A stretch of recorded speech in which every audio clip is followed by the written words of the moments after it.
My daughter screamed in my face after winning $10 million, telling me I was nothing to her anymore. I felt the sting deep in my soul, yet I kept my calm and chose silence over shouting.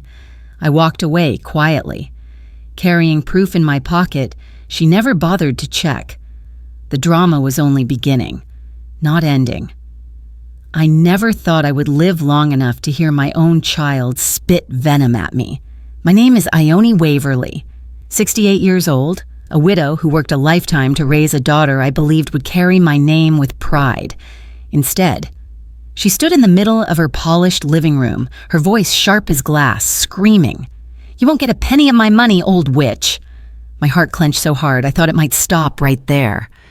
For a moment, I wasn't even thinking about the lottery ticket or the numbers I had chosen one quiet Sunday evening.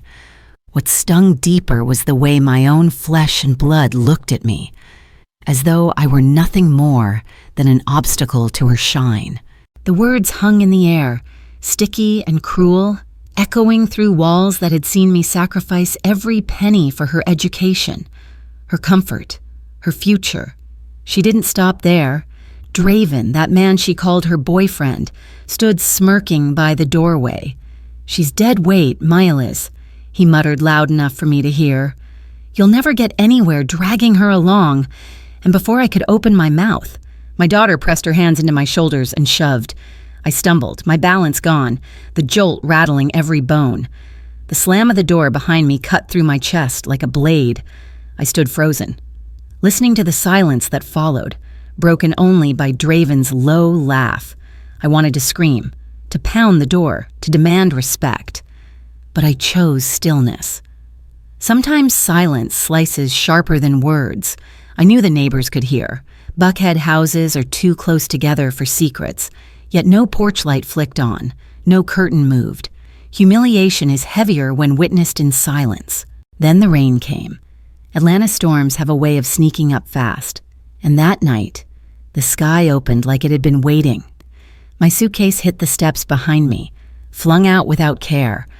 Snapping open as it landed, clothes I had folded with care spilled onto the wet concrete, dresses I had worn to church, sweaters I had knitted through long winters, all sinking into puddles. Draven's voice carried through the door. "Look at her, pitiful!" His laugh followed like thunder. I bent down, rain dripping into my eyes, and began to gather my life piece by piece. My shoes squished in the growing river by the curb. My blouse clung to me heavy and cold. Each shirt, each sock, soaked through, became a reminder that I was being treated as disposable. My own child watched my dignity scatter into the storm and didn't care enough to stop it. I thought back to birthdays, to rent checks I had covered when she was too broke, to the nights I worked double shifts so she wouldn't have to feel hunger gnawing. All of it dissolved under the weight of that night, yet in the pocket of my coat, dry against my chest, I carried the lottery ticket with my name on it. She had forgotten that detail. She thought money erased me, but she hadn't noticed who signed the slip that changed everything. Standing in the downpour, I whispered to myself, "She forgot one small thing. I'm not as powerless as she thinks." The thunder rolled, and for the first time that night, I felt my spine straighten. As I stood there drenched in the storm, I realized the storm inside my house was only beginning. The morning after that storm, I woke in my little one-bedroom apartment off Peachtree Road, the kind of place I hadn't slept in for years. My clothes still smelled like rain, even after I'd hung them up to dry. You wash them, you hang them, but some stains don't come out that easy. I made myself a cup of instant coffee, the kind that tastes more like water than comfort, and sat by the window. The night before replayed in my mind, the push, the suitcase, the puddles swallowing up my things. I tried to breathe steady, but my chest still ached. I turned on my phone, and that's when I saw it. My daughter's smiling face filling the screen, already spinning her story for the world to see. She was broadcasting live from her Buckhead home, her voice loud and clear. "New money! New rules!" she laughed, waving a champagne glass in front of the camera. Draven leaned into the frame, grinning like a showman, holding up shopping bags from Lenox Square. "Leeches don't get invited to my table," she said. Her tone sharp enough to cut. I could hear laughter. Clinking glasses, music blaring in the background, on the screen. Comments rolled faster than I could read them. "Good for you, girl. Cut her off. Dead weight drags you down." Each word lit up my phone, a crowd of strangers cheering my humiliation. I sat there frozen, my thumb hovering, my heart pounding, as if each insult were spoken into my own living room. The sound of her laughter through that tiny speaker made my skin prickle. I didn't cry. Instead, I clenched my jaw, staring hard at the screen, letting the weight of every word settle like stones inside me. I thought back to years gone by, the quiet sacrifices no live stream could ever tell. The rent checks I'd slipped into her hand when she was broke, the nights I stayed awake rocking little Lyra so Milas could rest, the tuition payments that drained my savings but kept her in school. That girl once cried on my shoulder because she couldn't pay a $200 bill. Now she looked into a camera and told the world I was nothing but baggage. Shame burned through me, but beneath it, something steadier rose, a quiet resolve, the kind that doesn't shout but waits its turn. I walked to the drawer in my nightstand and pulled out a plain envelope. Inside lay the ticket, its paper soft from being folded and handled. I turned it over slowly, my name written in ink across the back.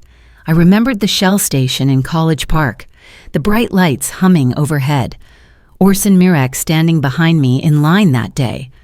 I bought it. I signed it. I kept it. Milas had never bothered to look at the signature. She only saw the numbers. She saw fortune, not foundation. Holding it in my hand, I felt something shift. Betrayal was heavy, but proof was heavier. I whispered to myself. She only counted the dollars, never the name. I slipped it back into the envelope and tucked it under my Bible.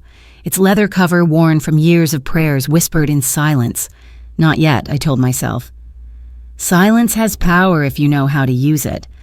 Money has a way of turning family into strangers. I know I'm not the only mother who's been pushed aside once the fridge is full and the bills are paid.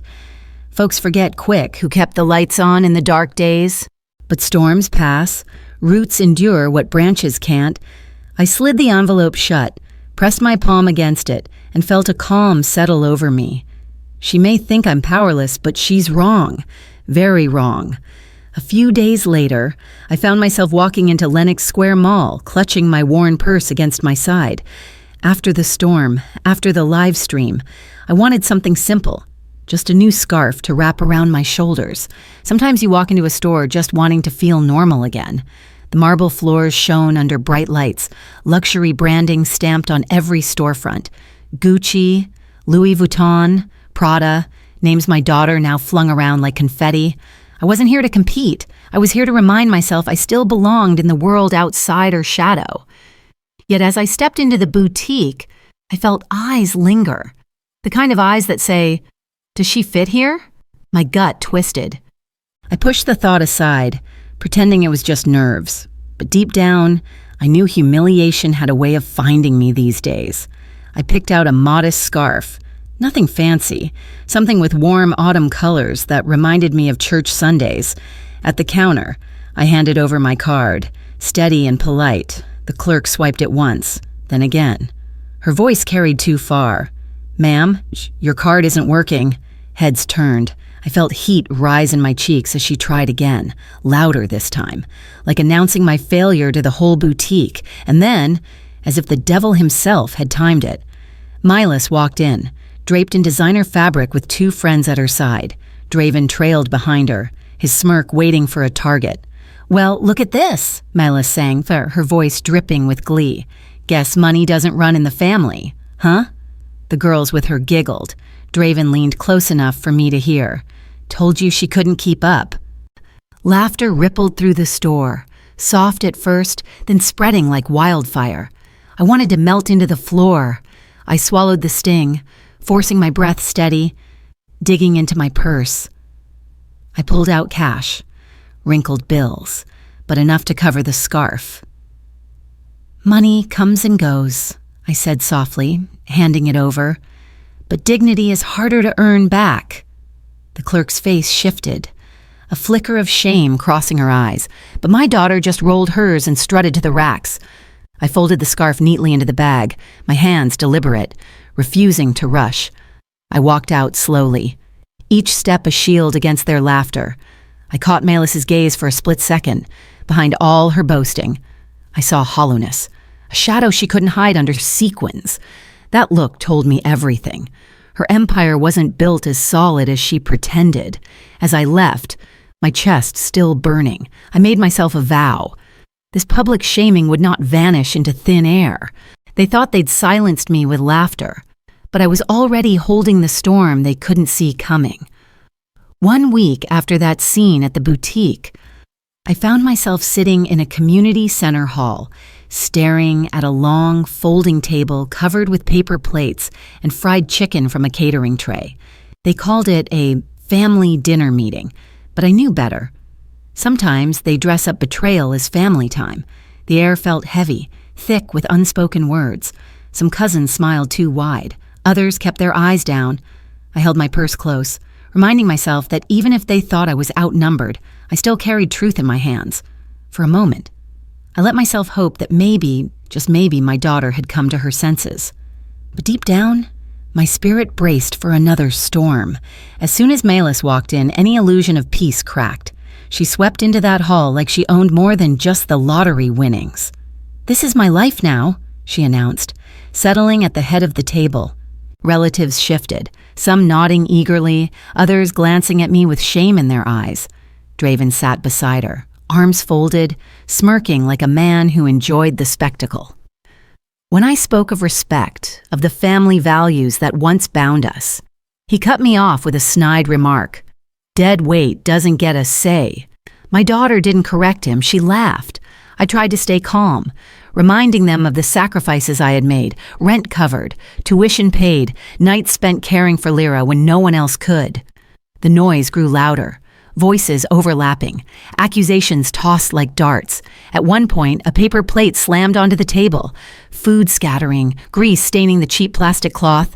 It was more than a family meal. It was a fracture splitting wide open. When the room finally quieted enough for me to be heard, I kept my voice steady. "Don't let money blind you. It can vanish faster than rain on asphalt." My words hung there, deliberate, meant to cut through her pride. Some relatives shifted uncomfortably. A few nodded in agreement, but most stayed silent. Melis tilted her head back and laughed. "You've had your time, Mama. Now sit down and stay out of my way." The sound of it stung in more than any insult. It wasn't just dismissal, it was erasure. Like my years of sacrifice had been erased by a bank balance she didn't even understand. I sat back, folding my hands together. Though my heart throbbed in my chest, she had brushed aside my warning. But I knew the truth. Wisdom doesn't need applause to stand tall. "Inside," I whispered to myself. I raised her to listen, but she's forgotten my voice. One day soon, she'll hear me loud and clear. When she walked out of that hall, laughing, I knew she'd just set the stage for her own fall. Sometimes the loudest laugh hides the weakest plan. That thought followed me after Melis left the community hall, her heels clicking like a drumbeat of arrogance. I could almost see her later, back in that Buckhead apartment with Draven, the blinds drawn, the two of them whispering in a corner while champagne bottles sat half empty on the counter. I didn't need to be there to know the kind of plotting that went on. Greed always speaks the same language. I remembered the flicker in her eyes at the boutique, the way she masked emptiness with noise. My gut told me she wasn't finished, and I was right. A few nights later, Thalia Corbin, my lawyer and one of the last steady friends I had, called me into her office. She spread papers across her desk, her lips pressed into a thin line. "Ione," she said, tapping the seal at the top. "Your daughter has filed preliminary documents. She's claiming you're mentally unfit to manage your affairs." I stared at the stamped letter, the words blurring before me. Mentally unfit. Just like that. Melis was trying to erase me from my own home, my own life. "If she pushes this through," Thalia continued, her voice steady, "they could move you into assisted living against your will and take control of your property." My hands shook, but I steadied them on my lap. I'd expected betrayal, but this was war drawn in legal ink. Draven's name scribbled in the margins, his fingerprints all over it. My daughter had turned my dignity into paperwork. I felt the sting, then the heat of anger, and then the cool wash of resolve. She thought she was boxing me in, but I had my own signature waiting in the dark. Not long after, Orson Mirak pulled me aside at church, whispering something that set my heart pounding. "I saw something down on Ponce," he said. "Might want to check the pawn shop window." That evening, I went. The neon sign buzzed as I stepped inside, the air thick with dust and desperation. And there it was, my late husband's Rolex watch, gleaming under the glass case. The engraving on the back, his initials carved in our wedding year, stared back at me like an open wound. The shop owner barely looked up when I asked. "Came in last week," he said, shrugging. "Guy needed quick cash." Didn't even glance at the inscription. I didn't need to ask who. Draven had traded away more than metal. He'd sold years of love, anniversaries, hospital visits, prayers whispered when bills were tight. To him, it was just gold and gears. To me, it was the weight of a lifetime on my husband's wrist. Grief pressed heavy on my chest, but underneath it, a fire burned steady. They weren't just greedy, they were reckless. Selling memories for pocket change told me everything. This wasn't about survival. It was about stripping me bare. As I walked out of that pawn shop, I wasn't just a mother anymore. I was their reckoning. The invitation arrived folded in thick cardstock, written in Miley's sharp handwriting. A family dinner at her high-rise condo. I almost laughed when I read it. Family, I thought, had been replaced with spectators. Still, I went. The city lights sparkled as I stepped into that glass tower, the hall smelling like money and arrogance mixed into one. Crystal chandeliers glowed above sleek furniture, every surface polished to prove a point. Relatives and neighbors filled the room, chattering too loudly. Sipping from glasses filled with wine I knew they couldn't afford on their own. Even Orson Mirak slipped in quietly, eyes lowered, but present. I walked in with my head high, though my chest carried the weight of every betrayal. Dinner began with small talk, but tension hummed under the surface. Then Draven rose, glass in hand. "Here's to moving forward," he said with a grin. "No dead weight dragging us down." Laughter rippled like poison through the room. Milas smirked, basking in her control, her jeweled bracelet catching the light as if it crowned her victory. I steadied my glass, the crystal trembling in my fingers, and replied, "Be careful what you toast. Some glasses shatter easy." Whispers darted around the table, nervous, shifting. Milas leaned forward, her voice dripping with mock concern. "Mama will be stepping aside soon. The papers are in motion. It's time for fresh hands to guide this family." Her words sliced sharp, framing me as outdated, irrelevant. I saw eyes avoid mine, afraid to challenge her. My humiliation simmered, but I kept my face calm, my silence louder than their giggles. And then the doors opened. Thalia Corbin walked in, briefcase in hand, her heels echoing across marble. She didn't ask permission, she laid folders down on the table. "This," she said firmly, "is fraud, plain and simple. Judges don't take kindly to forged signatures and false claims of incompetence." The room fell into gasps. Orson cleared his throat. Speaking up at last, "I saw Draven at the pawn shop, sold off the Rolex with his own hands." Draven cursed under his breath, shifting in his chair. Milas's smile faltered, her mask cracking just enough for me to see the panic beneath. I kept my eyes steady, voice even. "You thought I had no fight left. I've been fighting all my life." Thalia's papers sat between us like a mirror, reflecting every lie back at its owner. I didn't celebrate. Not yet. A storm may knock over chairs, but the house still stands, and I plan to shake the whole foundation. When Meili slammed her hand on the table, eyes burning with rage, I knew this war wasn't over, it was just beginning. The morning after that dinner table storm, Atlanta felt smaller. Word spread faster than the rain clouds that used to roll in over Peachtree Street. Somebody's cousin had recorded the shouting, and by sunrise the clip was already bouncing across Facebook and group texts. I heard my own voice on replay, steady but firm, while Milas's laughter cut through like broken glass. Folks in this city don't need cable dramas when family gossip runs faster than Wi-Fi. My phone lit up with calls. Some church friends whispering sympathy, others offering nothing but silence. Even at the corner store, I caught the sideways looks. Betrayal behind closed doors was one thing. Betrayal on public display was another beast entirely. By midweek, Miley's had twisted the story. On her feed, she posed in bright dresses, captioning photos with words about caring for Mama through her hard time. Draven posted slick videos painting me as bitter, unstable, a woman lost in her own shadows. The comments bit hard. Strangers piling on with judgments. In the South, reputation is as heavy as a church bell. Once it rings wrong, the sound echoes through every pew. I walked past the bulletin board at my church and noticed my name missing from next week's volunteer list. That little absence stung worse than the online mockery. Orson Mirek stopped me on the sidewalk. "Don't you worry, Miss Waverly," he said gently. "Folks around here know the difference between noise and truth." His kindness steadied me, but humiliation pressed close, like a coat too heavy to shrug off. Then came the blow I hadn't expected. Thalia knocked on my door with a face too serious for pleasantries. She laid fresh documents on my kitchen table. "Ione," she said. "Malus is preparing to file for custody of Lyra. She's claiming you're too old to have influence." My knees weakened, but I held to the counter. My granddaughter, my anchor of hope, threatened to be pulled away. The thought made my chest ache in ways even betrayal hadn't managed.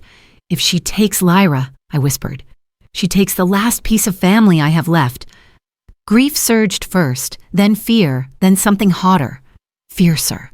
The kind of fire only a grandmother can carry. No paper could erase the love that bound me to that child.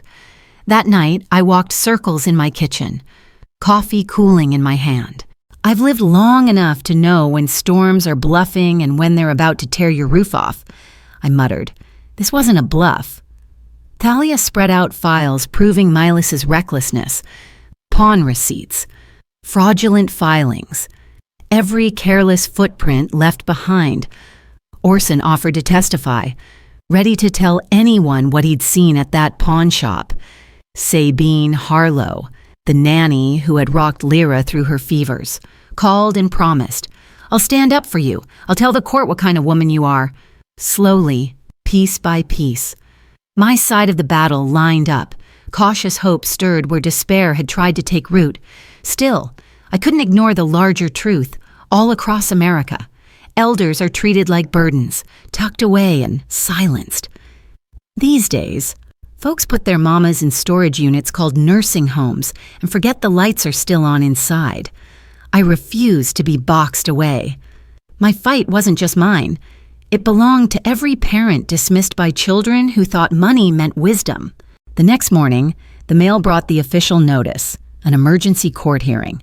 My hands didn't tremble when I held it. They want to put me on trial as a grandmother. I thought, but they forgot. I'm still the mother who raised the fighter now sitting across from me. The courthouse was colder than I remembered, marble floors echoing every step like a drumbeat of judgment. Courthouses smell like paper, polish, and broken promises, I thought, smoothing my jacket as I walked past a cluster of reporters. They weren't just here for me. They were here for the spectacle. I caught the eyes of a few neighbors, some from church, some from the store, faces a mix of pity and curiosity. I lifted my chin, steadying nerves that threatened to shake me. This wasn't just my fight anymore. It was my stand for every elder dismissed by their own children. Inside. Milas and Draven sat polished and smug at the long table. She leaned toward the judge, her voice dripping with righteousness. "She's not capable of handling her own affairs, let alone influence my child." "I've carried the burden of caring for her." Draven nodded, his suit sharp but his smirk sharper. My blood burned, but I stayed still. Thalia Corbin rose beside me, opening her folders with calm precision. "Your Honor," she began, "what you've just heard is not care, but cover for fraud. She slid out the evidence. Forged property documents, pawn receipts signed by Draven, every deceit traced in black ink. Orson Mirek took the stand, his voice steady. I saw him pawn the Rolex myself. Didn't care about the engraving, just wanted cash. Gasps rolled across the room. The judge's brow furrowed. Forgery is a crime. This is not a family spat. This is fraud. Milas's shoulders stiffened, her eyes darting, the confidence draining like water through a cracked glass. Then Thalia laid down the final card. She held up the lottery ticket, its edges worn. My name bold across the back. The winnings, she said, voice ringing clear, were never Malis Duval's. They belong, legally and rightfully, to Ione Waverly. The room froze, every breath caught. Milas's mouth opened, but no words came. Draven paled, sinking into his chair. I let my voice carry steady across the silence. You screamed at me for money that was never yours to claim. The judge leaned forward, nodding once. Ownership is clear. The ticket speaks louder than any lie. Relief washed through me, not wild or giddy, but calm and solid, like roots holding after the storm. The gavel struck again, sharp as thunder. The judge ordered an investigation into Milas and Draven for fraud and perjury. Their petition for custody of Lyra was dismissed without hesitation. Murmurs rippled, the kind that spread far beyond courtroom walls. I turned to my daughter, my voice firm. You thought you buried me, child. Turns out, you were digging your own grave. Her face crumpled, rage fighting with fear, but the fight was no longer mine to carry. When it was over, I walked out with Lyra's small hand tucked into mine. The sun outside felt warmer, the air lighter. I leaned down and whispered, we keep moving forward. Dignity doesn't need applause. But as the crowd thinned and reporters shouted after us, I knew something else. Storms don't always end when the rain stops, sometimes. Thunder echoes long after the sky clears.